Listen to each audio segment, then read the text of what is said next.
बहुत सुंदर समय है। आज एक बार फिर से हम सब एक साथ मिलकर गुरु चर्चा से अपने जीवन में, हमारे जीवन के एक एक क्षण से गुरु हमें क्या लाभ देना चाहता है, किस तरीके से हमारे जीवन को स्वार्थ से परमार्थ में बदलना चाहता है, इस बात को आत्मसात करने के लिए यहां बैठे हैं। कहने को तो संसार में हर एक इंसान अलग अलग तरीके से अपने जीवन को सबसे अच्छे, सबसे उत्तम तरीके से जीना चाहता है। जितना हमारा बुद्धि, जितनी हमारा विवेक हमें संसार को समझने में, दुनिया की सच्ची समझ देने में हमें मदद करता है, उतना अच्छा हम जीने का प्रयास करते हैं। पर अगर आप चारों तरफ देखें, बुद्धि के लिहाज से संसार की वस्तुओं को कमाना ही सबसे बड़ा आदर्श रहा है आज तक। आप चारों तरफ जिसे भी देखेंगे उसके लिए सबसे बड़ी कमाई क्या है? पैसा मिले, समृद्धि मिले, खूब मकान कोठियां हो जाए, गाड़ियां हो जाए, धन हो जाए, वैभव हो जाए, यही सबसे बड़ा आयाम रहा है बुद्धि के आधार पर। और इस तरह तरह के साधनों से जितने भी लोग संसार में आज दौड़ लगा रहे हैं, वो लाख कोशिश के बाद भी जीवन का मोल नहीं समझ पा रहे। हुजूर कृपाल सिंह जी महाराज कहा करते थे, बड़भागी जीव होते हैं जिन्हें किन्हीं सदगुरु का, किसी संत महापुरुष का सानिध्य प्राप्त होता है। संत के पास, महापुरुषों के पास आने का हर किसी इंसान को मौका नहीं मिलता। अगर वो वहां चले भी जाएं तो भी उनको बात समझ में नहीं आती। जब तक दुनिया की संपत्ति, धन, दौलत, वैभव की बात न की जाए, दुनियादार जल्दी से अपने जीवन में किसी महापुरुष के पास बैठने को राजी नहीं होते हैं। सिर्फ चंद भाग्यशाली जीव हैं जिन्हें जीवन में मौका मिला है जीवन के मोल को, जीवन के सार तत्व को समझने का। और वो सार तत्व क्या है? आपको अपने जीवन में जीते जी उस प्रभु का नाम कमा लेना है। जीते जी जिसने पाया है, जीते जी जो उस प्रभु धारा से जुड़ा है, जिसने जीवन में उस प्रभु से काम किया है, वही अपने जीवन को सार्थक कर पाया है। और हुजूर कृपाल सिंह जी महाराज एक बात और कहा करते थे, ये बड़ा निजी, बड़ा व्यक्तिगत सौदा है।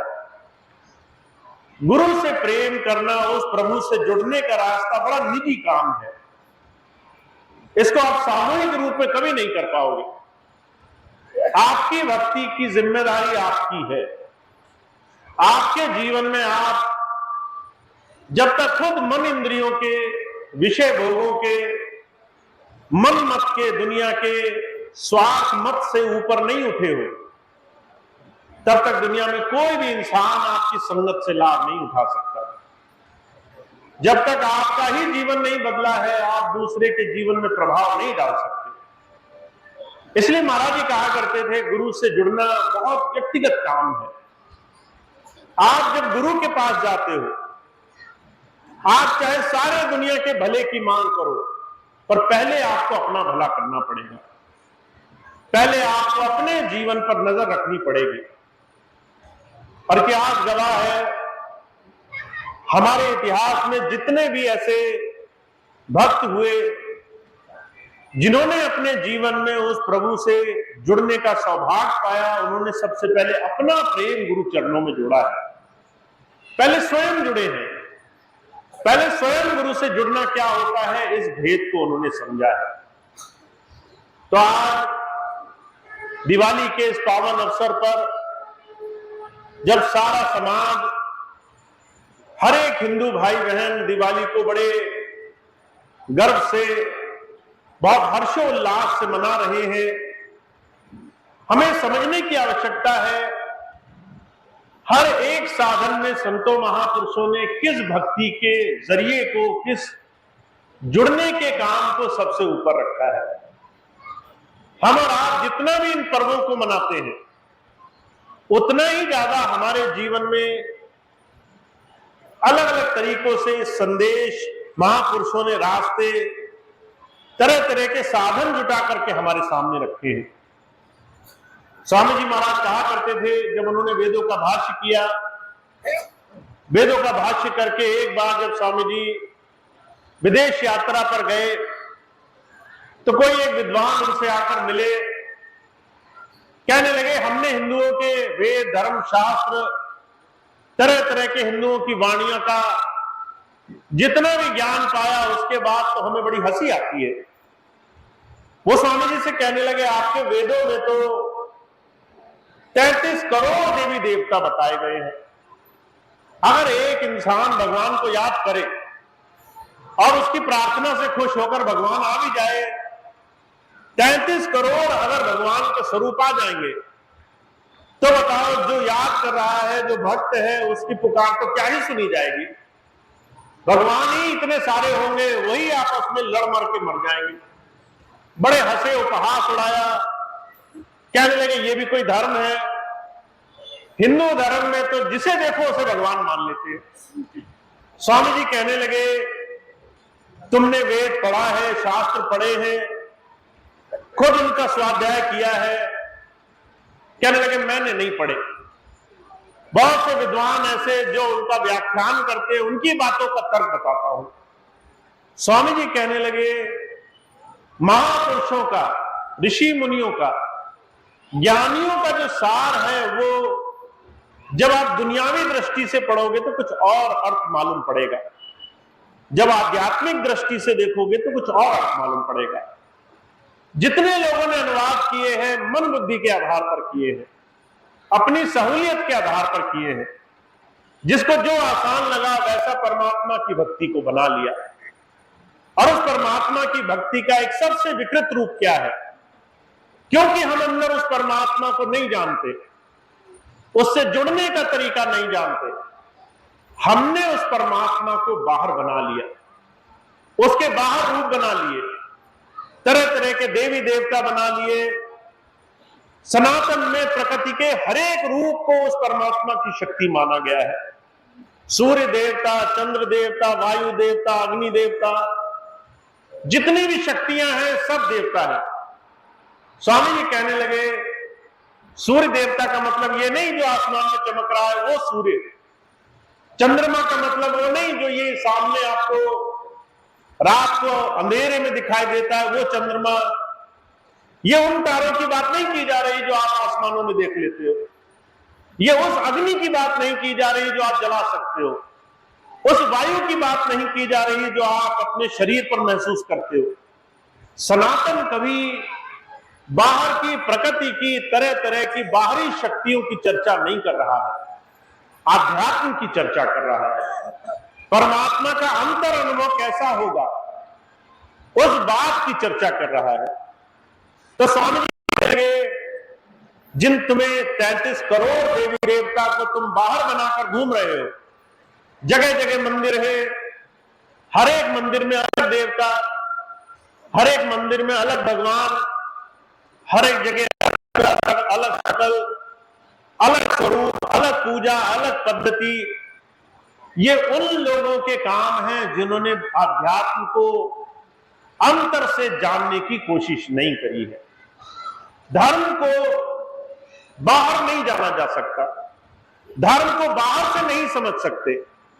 आप अगर मन बुद्धि इन इंद्रियों से, आंखों से, कानों से, अपने शरीर से, बुद्धि ज्ञान विवेक से धर्म को समझने की कोशिश करोगे तो हुजूर कहा करते थे जितनी ढपली उतने राग बजेंगे, हर एक आदमी अपना ही धर्म बजाएगा। स्वामी जी बड़ा सुंदर एक उदाहरण दिया करते थे।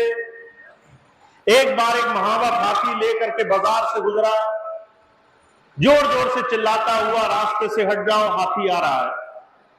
चार अंधे उन्होंने आवाज सुनी, कभी हाथी देखा नहीं था। कहने लगे हमें भी हाथी देखना है, कोई हमें भी हाथी दिखाओ। अब हाथी वाले महावत ने हाथी लाकर सामने खड़ा कर दिया। चारों अंधों ने अलग अलग जगह हाथी को स्पर्श किया, और जब एक एहसास, एक मन में विचार बन गया कि हाथी कैसा होगा, तो कहने लगे हाथी ले जाओ, हमने हाथी देख लिया। क्या इतने बड़ी बड़ी बातें की जा रही थी, हाथी है हाथी है, ये तो बहुत जरा सी चीज है। महावत को उत्सुकता हुई, अंधों ने हाथी कैसे देखा। उन्होंने पूछा अंधों से, तुमने हाथी में क्या देखा? तो जिस अंधे ने जहां हाथ लगाया था, जो अनुभव, जो उसके विचार में आया, वही हाथी मान बैठा। किसी ने पैर को हाथ लगाया तो कहने लगा हाथी तो पेड़ के तने की तरह है। किसी ने कान पर हाथ लगाया, कहने लगा ये तो सूप की तरह है। किसी ने पूंछ पर हाथ लगाया, कहने लगा रस्सी की तरह है। किसी ने पेट पर हाथ लगाया, कहने लगा ये तो बड़े गद्दे की तरह है। चारों लड़ने लगे। महाराज जी कहा करते थे, जैसे वो चारों लड़ गए एक ही हाथी के अलग अलग रूप के पीछे, वैसे संसार लड़ गया उस परमात्मा के बाहरी तरह तरह के साधनों के पीछे। इसको आध्यात्मिक कर्म कांड कहा गया है। जिस कर्म में आपको आजादी का रास्ता ना हो, हर एक वो काम जो आपको संसार में एक दूसरे से लड़ा दे, वो कर्म योग नहीं हो सकता है। वो आपको परमात्मा से जोड़ने वाला कर्म नहीं हो सकता है। वो परमात्मा से विक्षिप्त करने वाला, अलग करने वाला कर्म है। वो कर्म बांधने वाला कर्म है। वो कर्म ऐसा है जो आपको संसार से बांध देगा। अर्जुन कहा करते थे, इससे आपको बचने का सिर्फ एकमात्र तरीका है, जब तक आप बाहर उस परमात्मा को खोजने के लिए तरह तरह के साधन करोगे, तब तक परमात्मा की समझ से आप दूर रहोगे। हमारे जितने भी पर्व आते हैं, ये दोनों ही प्रारूप हमारे सामने प्रस्तुत करते हैं। अभी दिवाली आएगी, आप देखना हजारों लोग पूजा पाठ में लग जाएंगे, तरह तरह की मूर्तियां रखेंगे और कोशिश करेंगे सारे ही भगवान रखे हो उसमें। लक्ष्मी गणेश सबसे आगे हो, पर डर के मारे कि कहीं शिव जी ना नाराज हो जाए, कहीं दूसरे भगवान ना नाराज हो जाए। सबका एक बड़ा सुंदर सा मंदिर बना करके वहां पूजा करेंगे, और जब पूजा करने बैठेंगे तो क्या करेंगे?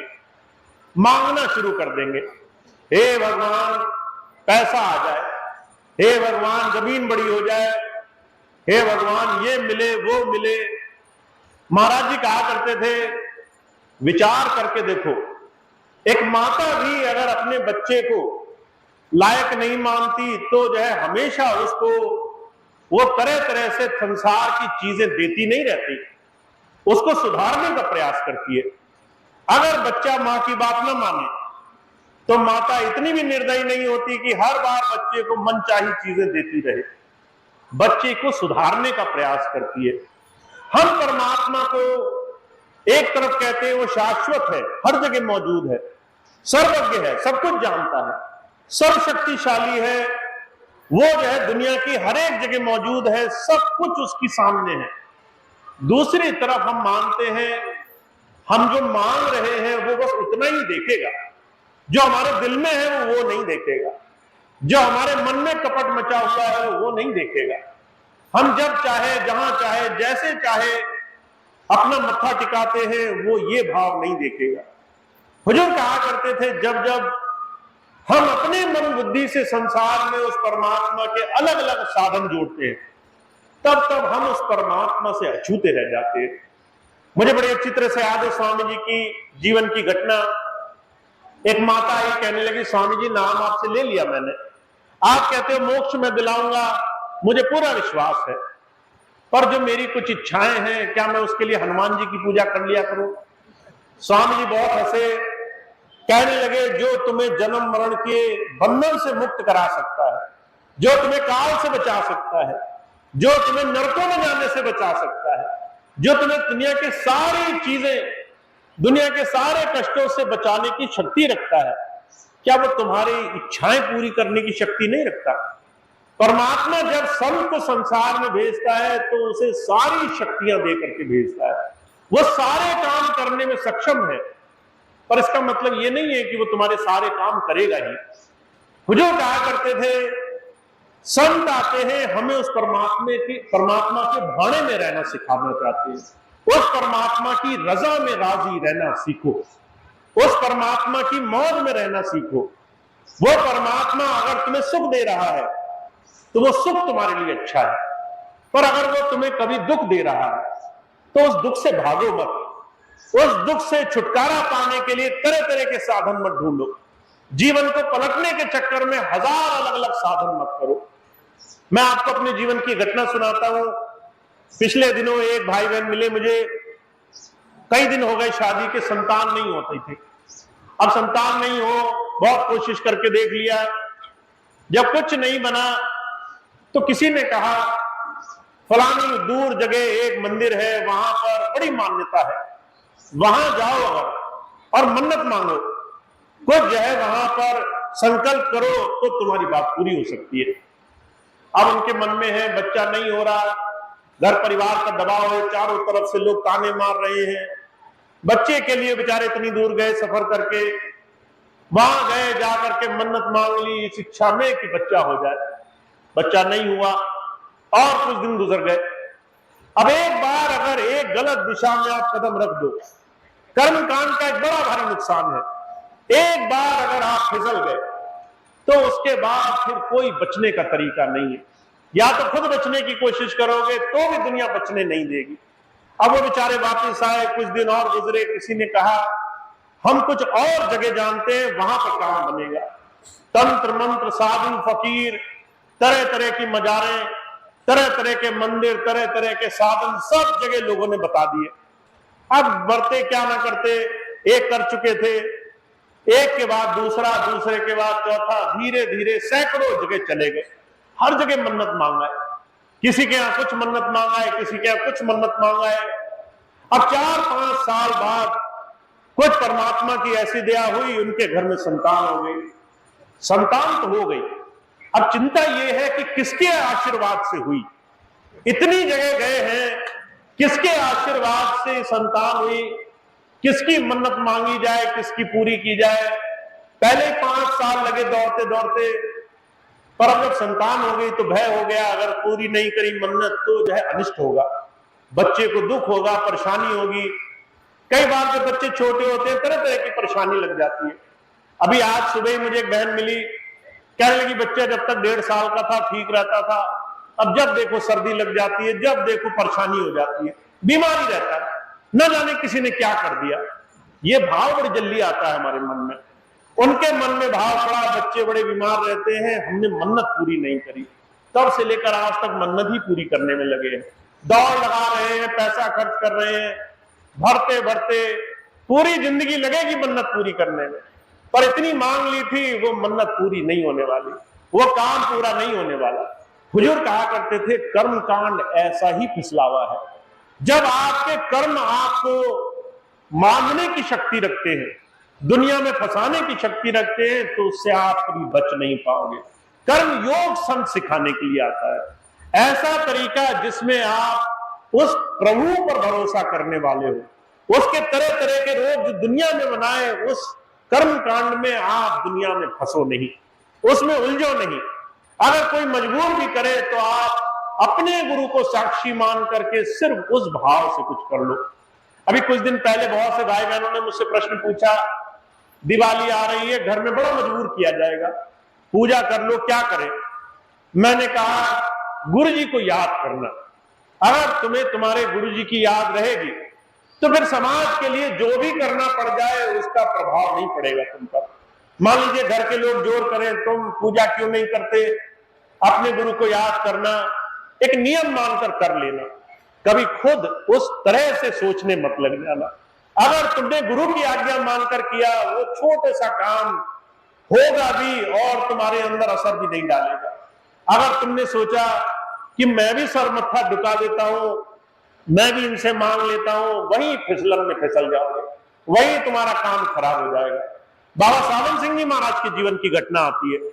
एक बहन नाम ले गई, भजन बनने लगा, खूब खुश रहती थी। एक दिन बहुत दिनों के बाद जब बाबा जी के दर्शन करने आई तो आकर शिकायत करने लगी, कहने लगे बाबा जी बहुत दिनों से भजन नहीं बनता, आप जो है दर्शन नहीं देते, मुझे बड़ी शिकायत है। बाबा जी कहने लगे पहले बनता था। कहने लगे पहले बहुत भजन बनता था। बाबा जी कहने लगे फिर तुमने कुछ गलती काम किया होगा, अगर भजन बनता था बनना बंद हो गया तो कुछ तो गलती करी होगी। कहने लगे मैंने कोई गलती नहीं करी। बाबा जी ने एक एक करके सारी बात पूछी, उसने सारे घटनाक्रम बताए। कहने लगे एक बार एक रिश्तेदार घर आया, कहने लगा गंगा स्नान को चलो। हम चले गए। बाबा जी कहने लगे गंगा स्नान जाने में तो कोई दिक्कत नहीं है।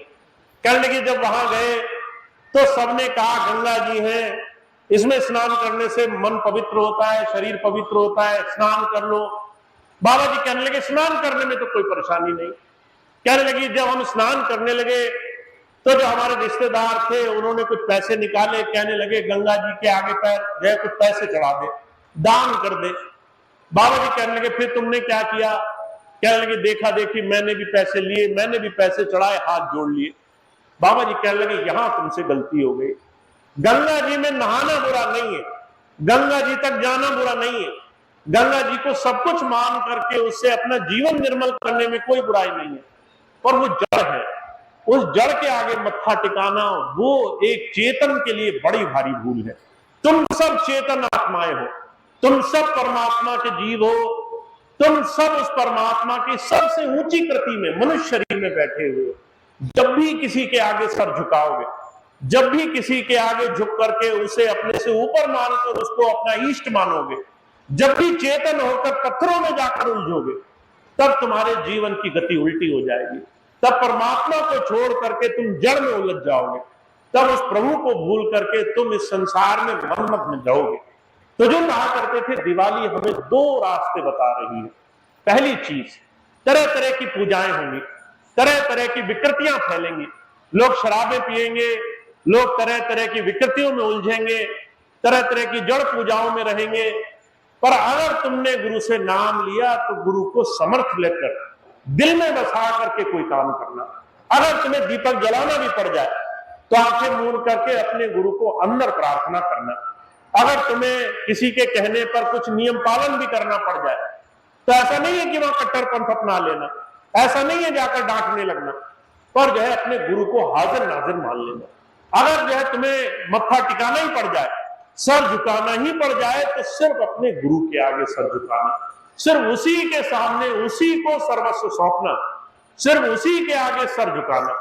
क्योंकि हुजूर कहा करते थे जो गुरु उस प्रभु की शक्ति लेके आता है वो दुनिया के सारी सुख संपदा, दुनिया के सारे धन धान्य, दुनिया की सारी वस्तुएं देने में समर्थ होता है।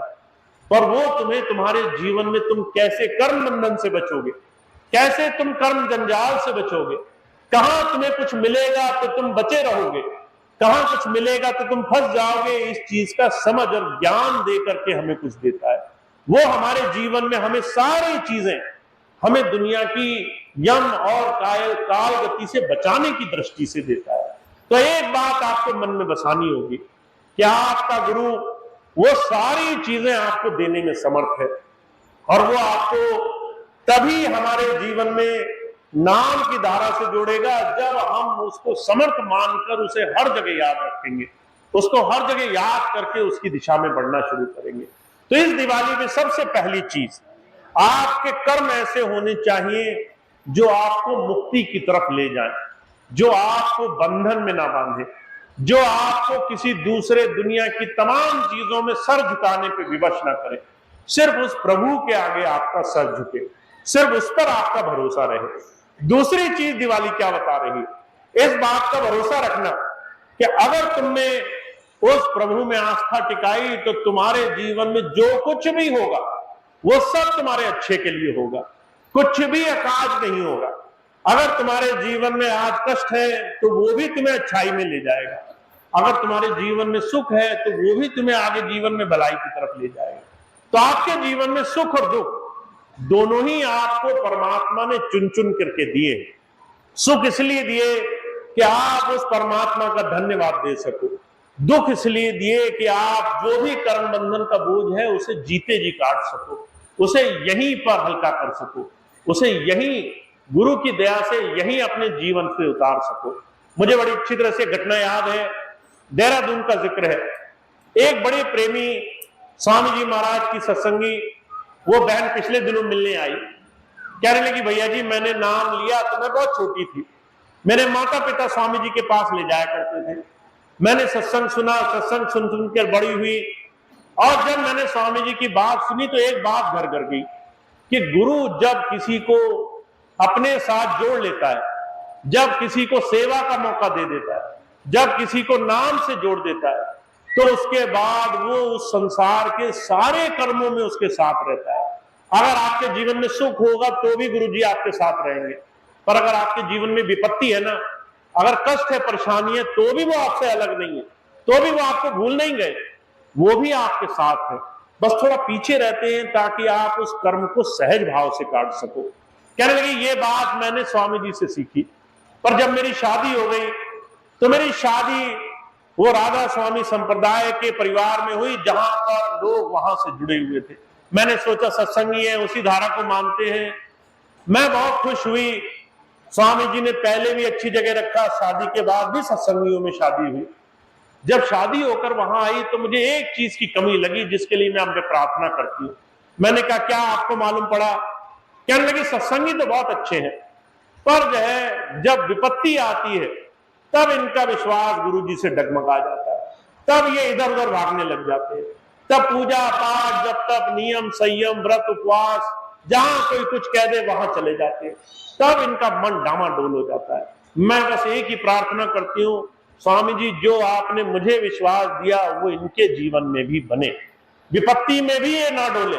सुख में तो कोई भी नहीं डोलता है, पर विपत्ति में भी ये ना डोले, विपत्ति में भी अपने गुरु पर विश्वास बना कर रख सके, विपत्ति में भी इधर उधर के कर्म कांड में ना लगे, तब भी ये सिर्फ अपने गुरु से ही प्रार्थना करने वाले बने।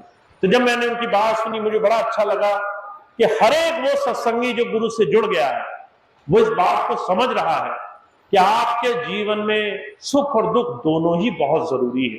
सुख आपको अगर जोड़ने के लिए है तो दुख आपको आपके जीवन में बहुत ऊंचे आदर्श तक ले जाने के लिए है, आपको एक बहुत बड़े उस परमात्मा के रास्ते से जोड़ने का साधन है, वो आपको और आगे ले जाएगा। आप अगर सुख में उसे याद रखते हो, अगर सुख में आप उससे राजी रहते हो तो दुख में भी उससे राजी रहो। अगर आप अच्छाई में उसको याद करते हो तो आप किसी कष्ट में भी उसे उसी तरीके से याद करो। तो ये दिवाली हमें एक बहुत ऊंचा आदर्श प्रस्तुत कर रही है। गुरु सिर्फ हमारे जीवन में हमारी मन की इच्छाएं पूरी करने के लिए नहीं आता, वो हमारे जीवन में सब कुछ जानता है, और अगर हमने उसको अपनी बागडोर सौंप दी तो वो हमें मजबूत बनाना चाहता है, विश्वास से जोड़ना चाहता है, वो हमें ऐसे कर्म में जोड़ना चाहता है हर रोज जिससे हम अपने जीवन में उससे जुड़ने वाले रास्ते पे लगे। कर्म योग हमारा होना चाहिए। तो आप बहुत भाग्यशाली हैं, आपको नाम मिला है। अब इस नाम को आप कितना जीवन में ला रहे हैं इसको अपनी दिनचर्या से देखा करो। महाराज जी कहा करते थे अगर किसी इंसान को पहचानना है तो ये देख लो वो अपना समय कहां खर्च करता है, किस जगह ज्यादा समय खर्च करता है। अगर वो दुनियादारों में ज्यादा समय खर्च करेगा, राजनीति ये वो दुनिया की बुराई करने में, निंदा चुगली में ज्यादा खर्च करेगा, तो आपको ज्यादा सोचने की जरूरत नहीं है कि ये कैसा व्यक्ति होगा। जिस तरह की बातों में रस आ रहा है वो वही काम करने में मसरूफ है, वो वही जीवन जी रहा है। तो जो ज्यादा निंदा कर रहा है समझ लो गुरु जी के लिए तो इसके पास फुर्सत भी नहीं है, यह तो लोगों में ही उलझा हुआ है। जिसका लालच में दिल लगा है, का कामी का गुरु कामनी, लोभी का गुरुदान, कबीरा का गुरु संत है निज जपावे नाम। जो काम वासनाओं में उलझा है, जो लालच में लगा है, जो बच्चों की फिक्र में लगा है, जो तरह तरह से संसार के रोग भोग में लगा है, जो राजनीति में लगा है, जो तरह तरह से संसार की चिंताओं में, लोगों के घर में क्या हो रहा है इस बात की चर्चा करते करते जिसका जीवन नहीं गुजर रहा। हुजूर कहा करते थे देखने से ही पहचान जाओगे कौन क्या बन पाया है। तो स्वामी जी कहते हैं कि हम सत्संगी बनने के रास्ते पर लग गए हैं तो हमारा जीवन, हमारा आचरण, हमारी मन बुद्धि, हमारी क्या चर्चा है इससे ये बात झलकनी चाहिए। तो हमारे लिए ये पर्व हमारे जीवन में हमारी दिशा बदलने का साधन है। आप इस पर्व को कुछ आंतरिक रूप से भी मनाना शुरू करो। इस पर्व को कुछ इस तरीके से मनाना शुरू करो कि आपके जीवन में जिस बुराई पर अच्छाई की विजय करके भगवान राम ने इस दिवाली को हमेशा के लिए दुनिया के सामने एक आदर्श रूप में प्रस्तुत कर दिया, आप उस दिवाली को अपने लिए मनाओ। आपके जीवन में बुराई का नाश कैसे होगा? सबसे पहले निंदा चुगली छोड़ो, सबसे पहले दूसरों की बात करना छोड़ो, सबसे पहले दूसरे की बुराई करना छोड़ो। हुजूर कहा करते थे, सुकरात एक बहुत बड़े दार्शनिक हुए। एक बार उनके पास एक आदमी आया, कहने लगा, तुम रोज अपने किसी मित्र के साथ घूमते हो, उस मित्र के अंदर बड़ी बुराई है, अगर मैं तुम्हें बता दूंगा तो तुम्हारा जो है सारा भ्रम टूट जाएगा। सुकरात कहने लगे, तुम जो बात बताना चाहते हो उससे पहले 3 सवालों के जवाब दो। 3 सवाल पूछे सुकरात ने। पहला सवाल पूछा, जो तुम मुझे बताना चाहते हो मेरे मित्र के बारे में, वो क्या कोई अच्छी चीज है, कोई भली चीज है? तो वो कहने लगे, अच्छी चीज तो नहीं है, इसमें तो कुछ बुराई की बात है। दूसरा सवाल पूछा, क्या ये बात सुनने के बाद मैं अपने उस मित्र का मित्र बना रह पाऊंगा? क्या उससे दोस्ती बनी रहेगी, या हो सकता है मेरे मन में ईर्ष्या द्वेष पैदा हो जाए? कहने लगे, बात ही इतनी खराब है, दोस्ती में तो दरार पड़नी ही पड़नी है। तीसरी चीज पूछी, क्या इसमें मेरा फायदा होगा? कहने लगे, फायदे की कोई बात नहीं है, इसमें तो सिर्फ बुराई बुराई है, फायदा कुछ नहीं होगा तुम्हारा इससे। तो सुकरात उल्टे पैर लौटने लगे, कहने लगे, ना जो है ये उसकी अच्छाई की बात है, ना मित्रता बनी रहेगी, ना जो है उससे बात करके फिर मैं अपने जीवन में कुछ लाभ पा सकूंगा। जब इसमें मेरे लिए कुछ है ही नहीं, तो फिर मैं किसी की निंदा चुगली बुराई में क्यों अपना समय खर्च करूं? सुकरात तो ये बात समझ गए, और हमें और आपको अभी ये बात समझने में देर लग रही है। हम अभी भी 2 सत्संगी साथ खड़े होते हैं और कहते हैं हमें किसी की बुराई नहीं करनी, हम किसी का बुरा नहीं बोलना चाहते, और झट से बुराई शुरू कर देते हैं। हम कहते हैं हम किसी के बारे में कुछ नहीं कहना चाहते, और झट से कहने लगते हैं बस एक बात बतानी थी। ये बात कहते ही वो बुराई का पुलंदा चालू हो जाता है। तो हुजूर कहा करते थे, निंदा चुगली द्वेष बुराई ये तुम्हारे जीवन का अक्स है, तुम्हारे जीवन की परछाई है, जो तुम हो ये वही प्रस्तुत कर रही है। तो गुरु जी कहते हैं, इस दिवाली पर अपने जीवन में से एक बुराई का तुम भी नाश करो, एक बुराई का तुम भी अंत करो, एक बुराई पर तुम भी विजय पाओ। आज से ही प्रण लो कि इस दिवाली पर कुछ तो मैं छोड़ूंगा जरूर, इस दिवाली पर कोई एक चीज तो मैं जरूर खत्म करूंगा। जहां भी तुम्हें ऐसा निंदा करने वाला कोई मिले, चाहे सत्संगी मिले चाहे गैर सत्संगी मिले, वहां से उल्टे पैर हो जाओ, वहां 1 सेकंड ना गुजारना, वहां पर बैठ करके उसकी हाँ में हाँ ना मिलाना, वहां बैठकर ज्यादा खुश ना हो जाना कि बड़ी बुराई कर रहा है, बहुत आनंद की बात है, इसमें तो बड़ा रस आ गया। हुजूर कहा करते थे, जितना जितना तुम अपने जीवन को गुरुमय मान करके गुरु की बात पर अपने अंदर के विकार दूर करोगे, हुजूर कहते हैं उतना उतना तुम कर्म से एक एक काम से गुरु जी के नजदीक पहुंचोगे। तो आपके जीवन का हर एक कर्म, चाहे वचन से चाहे आपके शरण से, आप गुरु जी के नजदीक पहुंचने वाले होने चाहिए।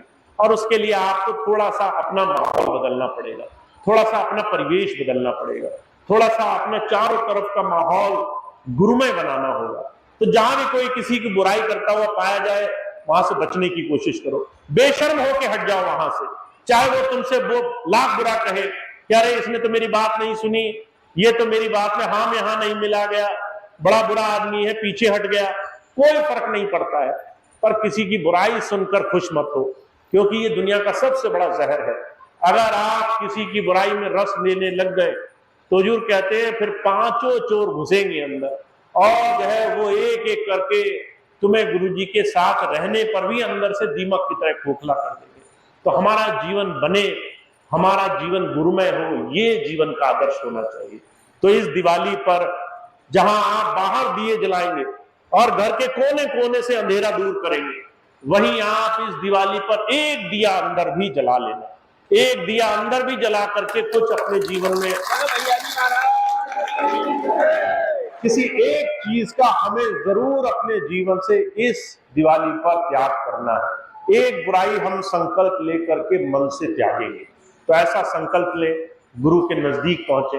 और महाराज जी कहा करते थे, जब तुम एक कदम गुरु जी की तरफ चलोगे तो मैं 1000 कदम चल करके तुम्हें अपनी गोद में बिठाने के लिए तैयार रहूंगा।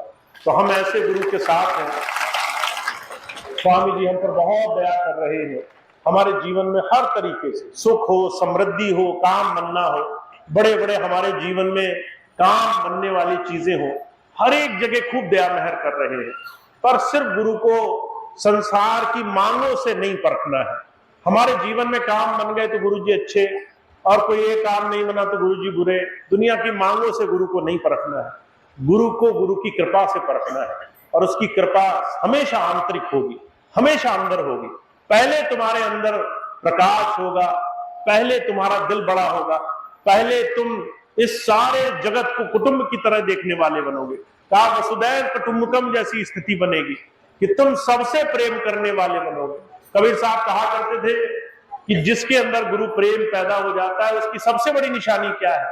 उसको गुरु के प्रेमी भी बड़े प्रेमी लगने लग जाते हैं। जो गुरु जी को बड़े प्रेम से देख रहा है उससे भी इश्क हो जाता है, उसके पास भी बैठने का दिल करने लग जाता है। अमीर खुसरो थे, जब निजाम के यहाँ कोई आया करता था, अगर निजाम पर किसी की थोड़ी सी नजर पड़ती और बड़े प्रेम से निजामुद्दीन औलिया को देखता था तो अमीर खुसरो उससे इतना प्रेम करने लग जाता था, कहता था ये तो मेरे गुरुजी से प्रेम कर रहा है, इससे प्रेम नहीं करूं ये जो है कैसे हो सकता है। तो कबीर साहब कहा करते थे, हर से तू मत हेत कर, कर हरिजन से हेत, माल मुलुक हरि देत है, हरिजन हरि ही देत। हरि से तो तुम प्रेम करोगे तो दुनिया की चीजें मिलेंगी, पर जब गुरु के प्रेमियों से प्रेम करोगे, जब तुम्हारा प्रेम थोड़ा बड़ा हो जाएगा, जब सबके अंदर तुम्हें गुरु प्रेम दिखाई देने लगेगा और गुरु करके उनसे प्रेम करोगे, तो याद रखना तुम्हारे जीवन में तुम्हारे सारे काम बनने लग जाएंगे। पर बस एक छोटी सी बात का ध्यान रखना, जब मैं कहता हूं गुरु प्रेमियों से भी उतना ही प्रेम करना है, तो गुरु जी को सामने रखकर प्रेम करना। कई बार मैं देखता हूं आजकल लोग वो सबके ही पैर छूने लग जाते हैं, कहते तुम बहुत बड़े, तुम बहुत बड़े, और जो सबके पैर छूते घूमते। मैं कई बार लोगों को डांटता भी हूं, मैं कहता हूं मैं तो पैर छुआता नहीं, और तुम सबके पैर छू छू कर ये काम कर रहे हो, इस चीज से बचो, क्योंकि आप प्रेम गुरु के नाते कर रहे हो एक दूसरे से। ऐसा मत करना, दूसरे को प्रेम कम करो और जो है उसको दूसरे तरीके से ज्यादा आदर सम्मान दो, गुरु को बीच से निकाल दो और स्वार्थ वहां बीच में झलक जाए। अभी कुछ दिन पहले की बात है, एक प्रेमी गए, जगह तो नहीं बताऊंगा, पर जो है वो एक जगह सत्संग करने गए। जब वहां गए तो कुछ प्रेमियों ने उनके पैर धोए और पैर धोकर कहने लगे तुम गुरुजी के प्रतिनिधि हो। और जब पैर धोए तो जो है वो पैर धोने की प्रक्रिया जब वहां चली तो जो सत्संग करने गए थे उन्होंने मना भी नहीं किया, उन्होंने कहा हाँ हाँ पैर धो लो, सब बहुत अच्छी बात है। और वो पैर धो लिए गए। फिर जो है उसका लोगों ने गलत तरीके से इस्तेमाल किया। मुझे ये बात बड़ी बुरी लगी। हम यहाँ लोगों को कहते हैं कि हमें किसी कर्मकांड में नहीं फंसना है। पैर छूना भी कहीं ना कहीं आपके मन में संशय पैदा करेगा कि पैर छूने से ही काम बनते हैं, पैर छूने से ही काम बनेंगे। आप गुरुजी को छोड़ दोगे और सिर्फ पैर में पड़ा करोगे। आपको गुरुजी की बात पर ज्यादा ध्यान देना है, पर जो है वहीं आप ऐसा न करना, दूसरे लोगों के तरह तरह से कर्मकांड के साधन खोल देना। गुरु कर्मकांड से बचाना चाहता है, गुरु आपको कर्म योग से जोड़ना चाहता है। तो ये बाहरी चीजें आपका कुछ फायदा नहीं करेंगी। न पैर छूने से काम बनेगा, न पैर धोने से काम बनेगा, न उसका और को चरणामृत लेने से काम बनेगा। आपका काम बनेगा सिर्फ गुरु की बात को दिल में बसाने से, उसको अपने जीवन में आचरण करने से। तो इस दिवाली के अवसर पर अगर आप कुछ भी अपने घर में रीत रिवाज करते हो, बहुत से लोग तो स्वामी जी की तस्वीर ही मंदिर में लगाकर उन्हीं को सर्वस्व मान करके उन्हीं से प्रार्थना कर लेते हैं, बहुत अच्छा है। पर कुछ परिवार ऐसे भी होंगे, कुछ भाई बहन ऐसे भी होंगे, कुछ हमारी बेटियां हैं जो ससुराल में गई, ऐसी स्थिति भी होगी जहां उन्हें कहा जाएगा पूजा कर लो, उन्हें कहा जाएगा यहाँ लक्ष्मी गणेश दूसरे देवी देवता है, सबके आगे सर झुका लो। आपने अगर गुरु का नाम पाया है, पहले गुरु को याद करना, उसके बाद आप गुरु को याद करके उसको सर्वस्व मानकर उसको सब सौंप करके जब कुछ करोगे तो आप देखोगे आपके दिल में गुरु के अलावा कोई और बैठा नहीं होगा। काम गुरु ही आपके सारे बनाएगा, सब तरह से आपके काम गुरु ही पूरे करेगा। तो इतनी बात कह के मैं अपनी बात समाप्त करता हूँ। दिवाली का अवसर आने वाला है। दिवाली के अवसर पर हिंदुओं का एक बहुत बड़ा पर्व है। आप सभी प्रेमी भाई बहनों के जीवन में दिवाली बहुत शुभ हो, बहुत बहुत आपको सुख समृद्धि मिले। संसार में तो आपकी तरक्की हो ही, दुनिया में जो चीजें जो आप मांग रहे हो और जो गुरुजी सही समझ रहे हो वो तो आपको मिले ही, पर साथ साथ आपका अंदर भी काम बने, अंदर भी आप गुरुजी से नाम से जुड़ने वाले बनो। आप धीरे धीरे गुरु से प्रेम से ध्यान साधना से भी जुड़ने वाले बनो। अभी मैं छोटी सी बात आपको बताऊंगा। अभी कुछ बहनें मुझसे मिलने आई, वो कहने लगी कि भैया जी हम बहुत परेशान रहते, तरह तरह से हमें अलग अलग शक्तियों का अनुभव होता है शरीर में।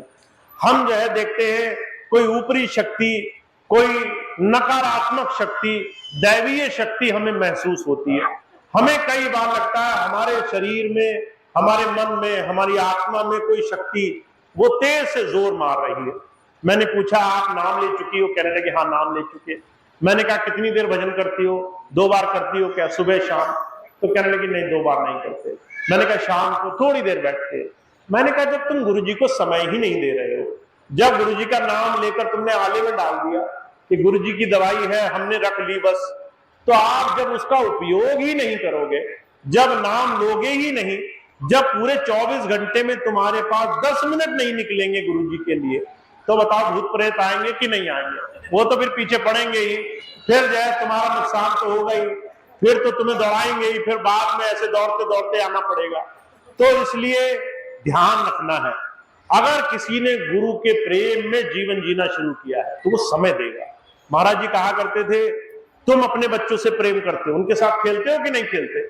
उनके साथ समय देते हो। तुम कारोबार से प्रेम करते हो तो गद्दी पे बैठते हो कि नहीं बैठते? तुम जो है नौकरी करते हो तो 8 घंटे वहां नौकरी पे काम करने जाते हो कि नहीं जाते? तुम खेती खलियानी करते हो, वही बिछौना बिछा के सोते हो कि नहीं सोते? जिस चीज से तुम प्रेम करते हो उसे समय देते हो, यही प्रेम की परिकाष्ठा है। जब तुम कहते हो हम अपने गुरुजी से प्रेम करते हैं तो समय दो। और समय देना क्या है? 24 घंटे में अगर तुम्हें 10 मिनट नहीं दे मिल रहे हैं, उसमें भी तुम्हें आलस आ रहा है, 10 मिनट देते तुम्हारी रूह कांप रही है कि 10 मिनट कैसे देंगे, बहुत बड़े होते हैं, 10 मिनट में तो शरीर दर्द हो जाता है। अगर इतने बहाने बने हुए हैं तब तो भूत प्रेत काटेंगे भैया, फिर तो बचने का रास्ता नहीं है। तो आप अगर बचना चाहते हो, नाम ले चुके हो, सुबह और शाम अपने दिन की शुरुआत करो गुरु जी को अपना दिन समर्पित करके। जब सुबह बैठो तो अपने गुरु को हाजिर नाजिर मानो और स्वामी जी मेरा पूरा दिन आपको समर्पित है, सुख आए तेरी इच्छा, दुख आए तेरा भाना, तो जैसे रखे मुझे मंजूर है। पूरा दिन उनको समर्पित करो और शाम को जब दोबारा बैठो तो शुक्राना करो कि हे मालिक तेरी दया से दिन अच्छा गुजरा, सुख आया तो भी ठीक था, दुख आया तो भी तेरी रजा महसूस हुई, मुझे दोनों में ही कोई तकलीफ नहीं है। जब आप ऐसे गुरु को याद करके दिन गुजारा करोगे, जब सुबह और शाम रोज भजन करोगे, मैं ये नहीं कहता भजन बनना चाहिए, आपको भजन करना चाहिए, भजन बनाना तो गुरु जी का काम है, पर तुम भजन करोगे नहीं तो भजन बनेगा कैसे?